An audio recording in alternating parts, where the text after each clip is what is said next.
పిత పుత్ర పవిత్ర ఆత్మనామమున ఆమేన్. ప్రియా స్నేహితులారా, మీ అందరికీ దేవుని యొక్క ఆశీస్సులను తెలియజేస్తూ 2025వ సంవత్సరం జూబిలీ పండుగ సందర్భంగా బైబిల్ పారాయణానికి మిమ్మల్ని అందరినీ కూడా ప్రేమతో ఆహ్వానిస్తూ ఉన్నాను. మరి ముందు వీడియోలో లూకా సువార్త 13వ అధ్యాయం 33వ వచనం వరకు చదువుకున్నాం. ఈనాడు 34వ వచనం నుండి చదువుకుందాం. లూకా సువార్త 13వ అధ్యాయం 34వ వచనం. ఓ యెరూషలేమా, యెరూషలేమా, నీవు ప్రవక్తలను చంపి దేవుడు పంపిన ప్రతినిధులపై రాళ్ళు రువ్వుచున్నావు. కోడి రెక్కలు చాపి తన పిల్లలను కాపాడుకున్నట్లు నేను ఎన్ని మార్లు నీ బిడ్డలను చేరదీయగోరినను నీవు అంగీకరింపకపోయితివి. ఇదిగో నీ గృహము నిర్మానుషమగును, ప్రభువు పేరట వచ్చువాడు స్తుతింపబడునుగాక అని చెప్పు వరకు మీరు నన్ను చూడజాలరు అని మీతో చెప్పుచున్నాను అని పలికెను. లూకా సువార్త 14వ అధ్యాయం. జలుబుధర పీడితునికి స్వస్థత. యేసు ఒక విశ్రాంతి దినమున పరిసయ్యుల అధికారులలో ఒకని ఇంట భోజనమునకు వెళ్ళెను. ప్రజలు ఆయనను గమనించుచుండిరి. అప్పుడు జలుబుధర రోగపీడితుడు ఒకడు యేసు వద్దకు వచ్చెను. విశ్రాంతి దినమున స్వస్థపరచుట ధర్మమా కాదా అని యేసు ధర్మశాస్త్ర బోధకులను పరిసయ్యులను ప్రశ్నించెను. దానికి వారు ప్రత్యుత్తరమియ్యగా మిన్నకుండిరి. అప్పుడు ఆయన రోగిని చేరదీసి స్వస్థపరచి పంపివేసి వారితో, మీ కుమారుడు గాని మీ ఎద్దు గాని బావిలో పడినప్పుడు విశ్రాంతి దినమైనను వెంటనే దాన్ని బయటకు తీయని వారు మీలో ఎవరున్నారు అనెను. వారు అందుకు సమాధానం ఇయ్యజాలలేకపోయిరి. విందుకు ఆహ్వానం. ప్రధానాసనముల కొరకు చూచున్న అతిథులను చూసి యేసు వారికి ఒక ఉపమానమును చెప్పెను.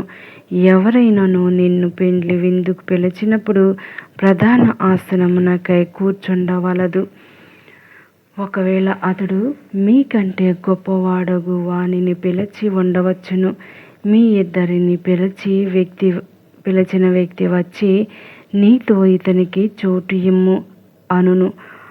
అప్పుడు నీవు సిగ్గుతో కడపటి చోట్న కూర్చుండవలసి వచ్చును. అందుచేత నీవు పిలువబడినప్పుడు అందరికంటే కడపటి చోట్న కూర్చుండము. అప్పుడు మిమ్ము పిలిచిన వాడు వచ్చి నీతో, స్నేహితుడా, ముందుకు వెళ్ళి కూర్చుండము అని చెప్పును. అప్పుడు అతిథులందరి ఎదుట మీకు గౌరవము కలుగును. తనను తాను హెచ్చించుకునేవాడు తగ్గించబడును, తనను తాను తగ్గించుకునేవాడు హెచ్చింపబడును అనెను. యేసు తనను భోజనమునకు పిలిచిన వానితో, నిన్ను తిరిగి పిలువగలరు భావంతో నీవు అల్పాహారమునకైనను విందునకైనను నీ మిత్రులను, సోదరులను, బంధువులను, ఇరుగు పొరుగు ధనికులను పిలువవలదు. నీవు విందు చేయనప్పుడు పేదలను, వికలాంగులను, కుంటివారిని, గుడ్డివారిని పిలువుము. వారు నీకు ప్రతిఫలమును ఇయ్యలేరు కనుక నీవు ధన్యుడవు అగుదువు. నీతిమంతుల పునరుత్థాన కాలమున దీనికి ప్రతిఫలము లభించును అనెను. పరలోక విందు పరమరాజ్యము. ఈ మాటలకు ఆయన ప్రక్కన కూర్చుని ఉన్న అతిథి ఒకడు, దేవరాజ్యమున భుజించువాడెంత ధన్యుడు అనెను. అందుకు యేసు అతనితో, ఒకడు గొప్ప విందు చేసి అనేకులను పిలిచెను. విందు వేళకు అతడు పిలువబడిన వారికి అన్నియు సిద్ధమైనవి. బయలుదేరి రండు అని సేవకుని ద్వారా వార్తను పంపెను. కానీ వారందరూ సాకులు చెప్పసాగిరి. మొదటివాడు, నేను ఒక పొలమును కొంటిని, దాన్ని చూసి రావలేను కనుక నన్ను క్షమింపుము అని మనవి చేసుకొనెను. రెండవవాడు, నేను 5 జతల ఎడ్లను కొంటిని, వానిని పరీక్షింపబోచున్నాను కనుక నన్ను క్షమింపుము అని అర్థించెను. మరి ఒకడు, నేను వివాహం చేసుకొంటిని, కనుక రాలేను అని చెప్పెను.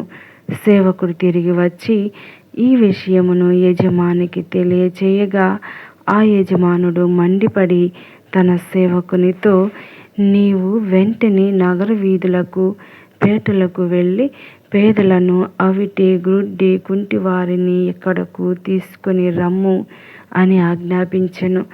సేవకుడు అంతటా, అయ్యా, నీవు ఆజ్ఞాపించినట్లు చేసితిని, కానీ ఇంకను స్థలమున్నది అని చెప్పెను.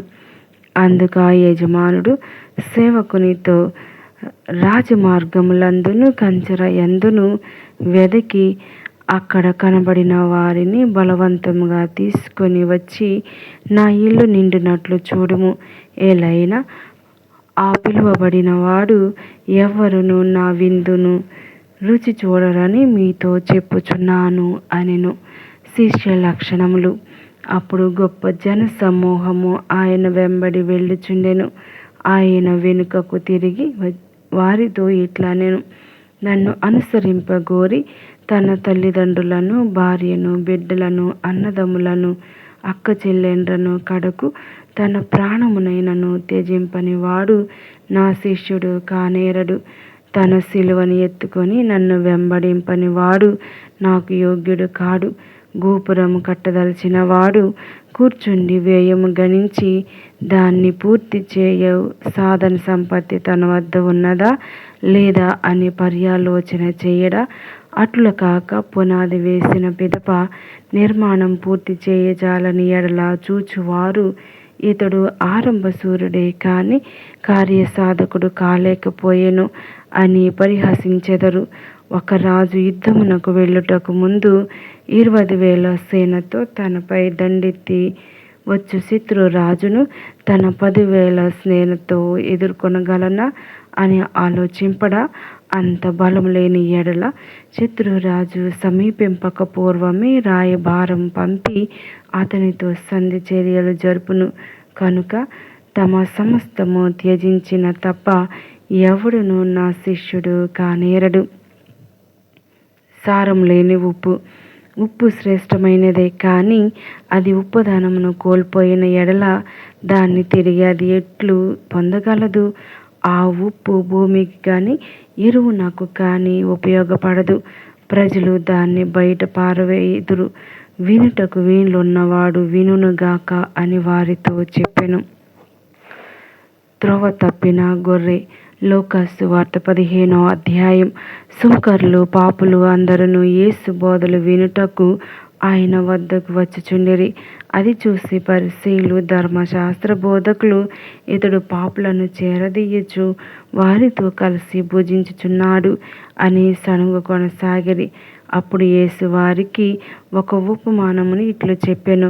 ఒకడు తనకు ఉన్న 100 గొర్రెలలో ఒకటి తప్పిపోయినచో తక్కిన 99 ఆ అరణ్యమునే విడిచిపెట్టి దాన్ని పొందుటకై పోవును కదా. అది దొరికిన పిమ్మట వాడు సంతోషముతో దాన్ని భుజములపై వేసుకొని ఇంటికి తీసుకొని వచ్చి తన మిత్రులను, ఇరుగు పొరుగు వాళ్ళను పిలిచి, తప్పిపోయిన నా గొర్రె దొరికినది, నాతో పాటు ఆనందింపుడు అని చెప్పవచ్చును. అట్లే హృదయ పరివర్తనము అవసరం లేని 99 మంది నీతిమంతుల కంటే హృదయ పరివర్తనం పొందు ఒక్క పాపాత్ముని విషయమై పరలోకమున ఎక్కువ ఆనందం ఉండునని నేను మీతో చెప్పుచున్నాను. పోగొట్టుకున్న నాణెం. 10 నాణెములున్న స్త్రీ అందులో ఒకటి పోయి ఎడల దీపం వెలిగించి ఇల్లు ఊడ్చి అది దొరుకునంత వరకు పట్టుదలతో వెదకదా. అది దొరకగానే స్నేహితురాండ్రను, ఇరుగు పొరుగు స్త్రీలను చేరబెలిచి, నాతో పాటు ఆనందింపుడు, నేను పోగొట్టుకొనిన నాణెము దొరికినది అని చెప్పును. అట్లే హృదయ పరివర్తనం చెందు ఒక్క పాపాత్ముని విషయమై దేవదూతలు సంతోషింతురు అని మీతో చెప్పుచున్నాను. తప్పిపోయిన కుమారుడు. యేసు ఇంకను వారితో ఇట్లనెను, ఒకనికి 2 కుమారులుండిరి. వారిలో చిన్నవాడు తండ్రితో, తండ్రి, ఆస్తిలో నా భాగము నాకు పంచిపెట్టుడు అనెను. తండ్రి అట్లే పంచి ఇచ్చెను. త్వరలోనే చిన్నవాడు తన ఆస్తిని సొమ్ము చేసుకొని దూరదేశమునకు వెళ్ళెను. అక్కడ భోగవిలాసములతో ఆ ధనమంతయు దుర్వినియోగం చేసి తన ఆస్తిని అంతటిని మంట కలిపెను. అప్పుడు అచ్చట దారుణమైన కరువు దాపరించుటచే వారు ఇబ్బందులు పడెను. అందుచేత వాడు ఆ దేశమున ఒక యజమాని ఆశ్రయింపగా అతడు వానిని తన పొలములో పందులను మేపుటకు పంపెను. వాడు పందులు తిను పొట్టితో పొట్ట నింపుకొని ఆశపడుచుండెను. కానీ అది వానికి కరువయ్యెను. అప్పుడు అతనికి కనువిప్పు కలిగి తనలో తాను ఇట్లు అనుకొనెను, నా తండ్రి వద్ద ఎందరో పనివారికి పుష్టిగా భోజనము లభించుచున్నది, కానీ నేను ఇక్కడ ఆకలికి మలమల మాడుచున్నాను. నేను నా తండ్రి వద్దకు వెళ్ళి, తండ్రి, నేను దేవునికి నీకును ద్రోహం చేసి తిని, ఇప్పుడు నేను నీ కుమారుడను అనిపించుకొనదగను. నీ పనివారిలో ఒకనిగా పెట్టుకొనుము అని చెప్పేదను అని తలంచి వాడు లేచి తన తండ్రి వద్దకు బయలుదేరెను. వాని దూరం నుండి చూడగానే తండ్రి మనస్సు కరిగి పరుగెత్తి వెళ్ళి కుమారుని కౌగలించుకొని ముద్దు పెట్టుకొనెను. కుమారుడు తండ్రితో, తండ్రి, నేను దేవునకును నీకును ద్రోహం చేసి తిని, ఇక నేను నీ కుమారుడను తప్పించుకొనదగను అని పలికెను. కానీ తండ్రి సేవకులతో, త్వరగా వీనికి మేలి వస్త్రములను కట్టబెట్టుడు, వేలికి ఉంగరమును, కాలికి చెప్పులను తొడుగుడు, కొవ్విన కోడి దూడను వధింపుడు, మనము విందారగించి వేడుకలు చేసుకుందాము. ఏలైనా మరణించిన ఈ నా కుమారుడు మరలా బ్రతికెను, పోయినవాడు తిరిగి దొరికెను అని చెప్పెను. పిమ్మట వారు విందు చేసుకొనసాగిరి. అతని పెద్ద కుమారుడు పొలము నుండి ఇంటికి వచ్చేసరికి సంగీత నృత్యముల ధ్వని వినిపించెను. అతడు ఒక పనివానిని పిలిచి, ఇది అంతయు ఏమిటి అని అడిగెను. నీ తమ్ముడు వచ్చెను, కుమారుడు క్షేమముగా తిరిగి వచ్చినందుకు నీ తండ్రి కొవ్విన దూడను కోయించెను అని వాడు చెప్పెను. అందుకు అతడు మండిపడి లోపలకు అడుగుపెట్టుటకు ఇష్టపడకుండెను. తండ్రి వెలుపలకు వచ్చి అతనిని బ్రతిమాల సాగెను. అందుకు అతడు తండ్రితో, ఇదిగో, నేను ఇన్ని సంవత్సరముల నుండి నీ పనిపాట్లను చేయుచున్నాను, ఎన్నడూను నీ ఆజ్ఞను మీరి ఎరుగను. అయినను నేను నా మిత్రులతో విందు జరుపుకొనుటకు నీవు ఎన్నడూను ఒక్క మేకపిల్లనైనను ఇచ్చి ఉండలేదు. కానీ నీ సంపదను వేశ్యలతో పాడు చేసిన ఈ నీ కుమారుడు తిరిగి వచ్చినంతనే అతని కొరకు నీవు కొవ్విన కోడి దూడను కోయించితివి అనెను. తండ్రి అతనికి ఇట్లు బదులు చెప్పెను, కుమారా, నీవు